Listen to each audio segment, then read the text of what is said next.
Wojna na Ukrainie na pewno nie toczy się tak, jak marzyła o tym Rosja. Nie zdobyto Kijowa, nie obalono władz centralnych i tym samym nie zainstalowano prorosyjskiego rządu. Nie oznacza to jednak końca tej wojny.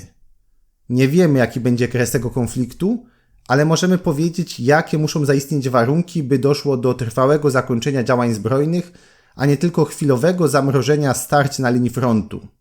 Możemy również z dużym prawdopodobieństwem przewidzieć dalekosiężne konsekwencje tej inwazji zarówno dla Rosji, jak i Ukrainy.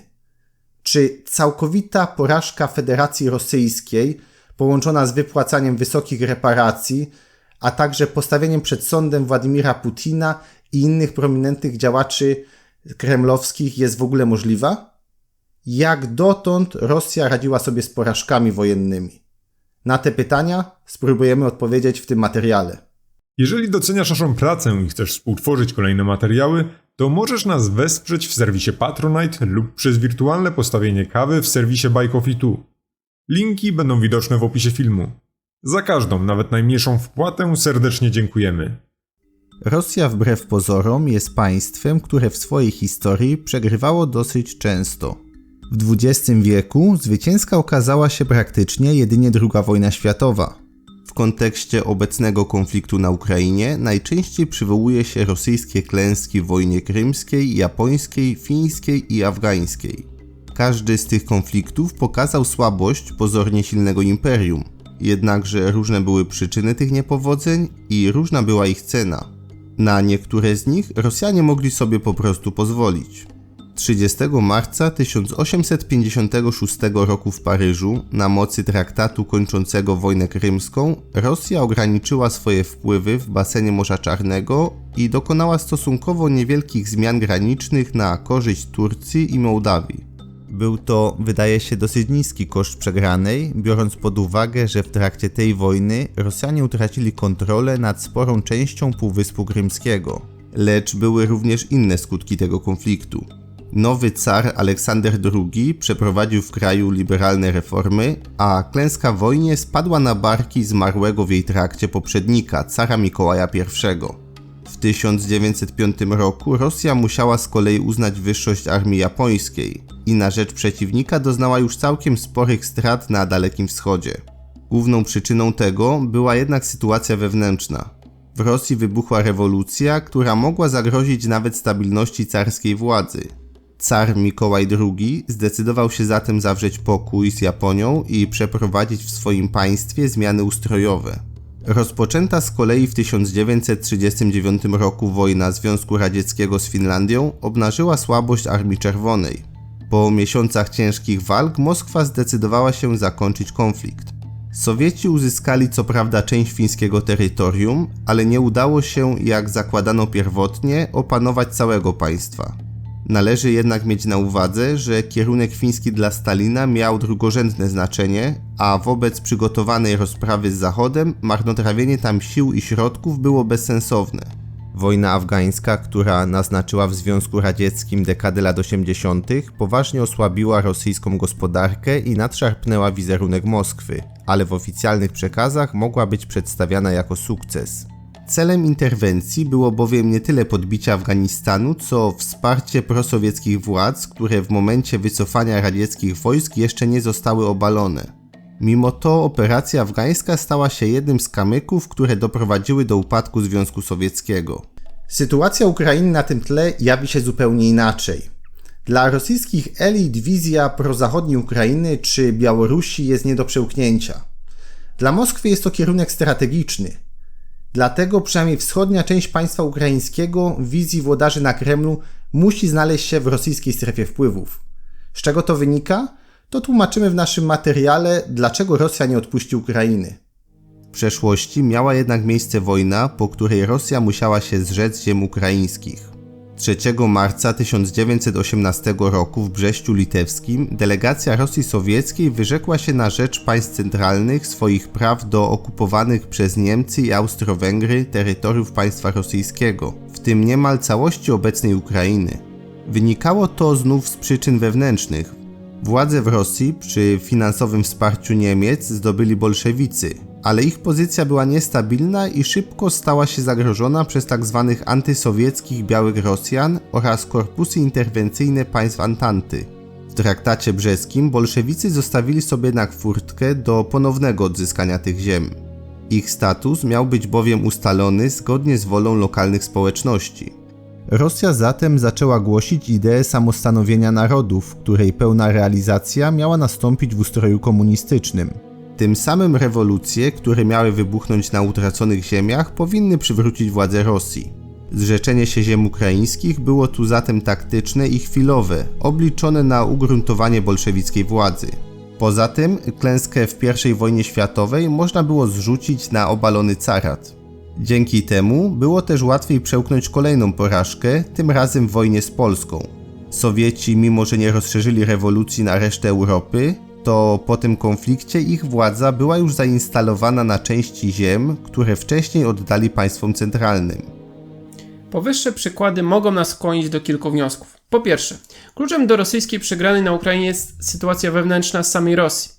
Ukraina to zbyt ważny kierunek i zbyt wiele spalono już mostów z Zachodem, by wycofać się stąd bez jakichś korzyści.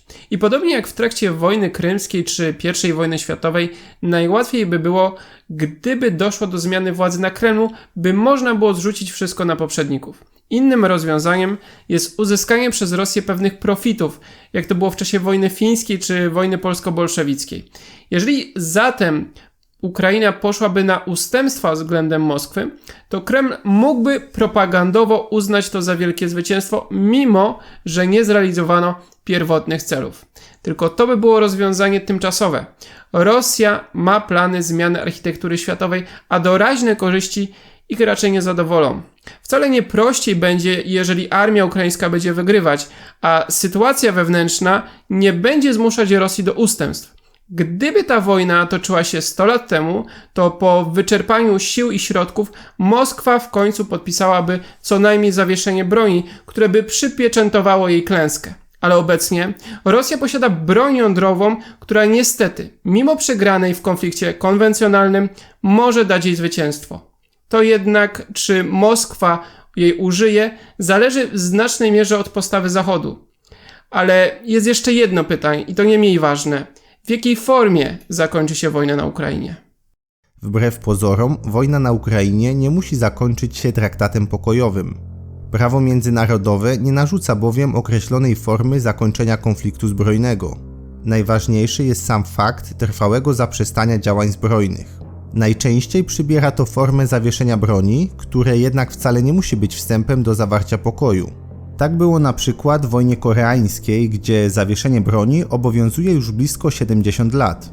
Minusem takiego rozwiązania jest ciągłe istnienie spornych spraw, które mogą być zarzewiem nowego konfliktu. Szczególną formę przybrało zakończenie II wojny światowej.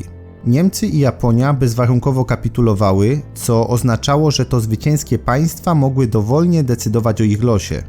Podstawową formą zakończenia wojny pozostaje jednak traktat pokojowy. To w nim strony powinny ustalić zasady zakończenia wszystkich spornych spraw.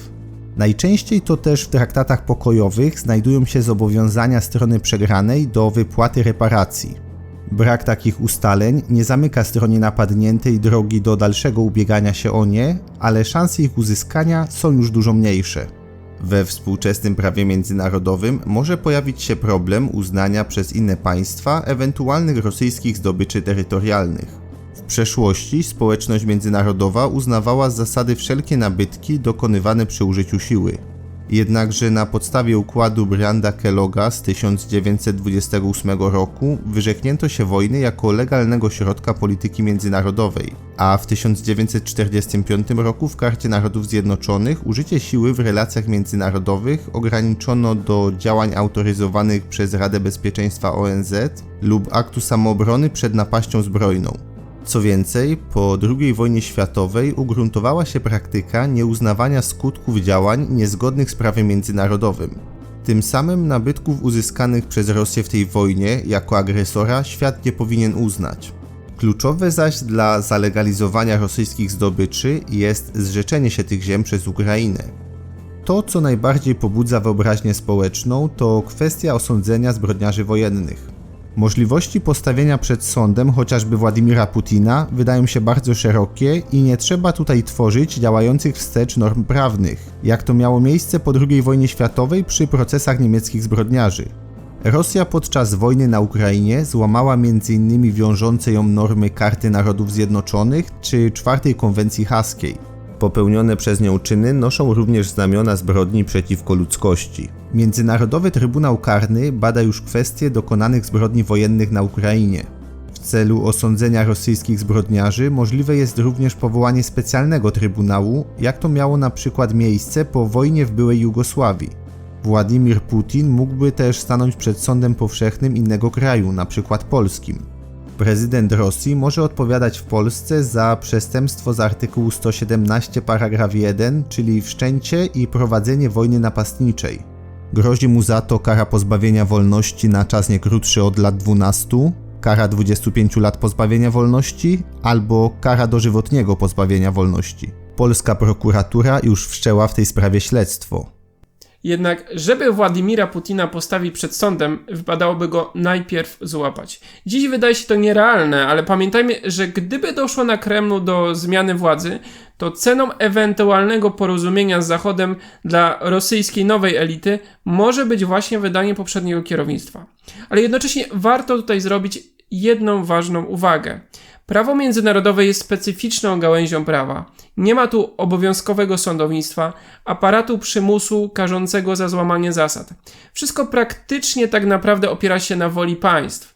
Lista naruszeń prawa międzynarodowego, jakich dopuszcza się Rosja, jest długa. Niemniej może to jej ujść całkowicie na sucho. Prawo często bowiem w tym wypadku dostosowuje się do faktów, które uznaje społeczność międzynarodowa.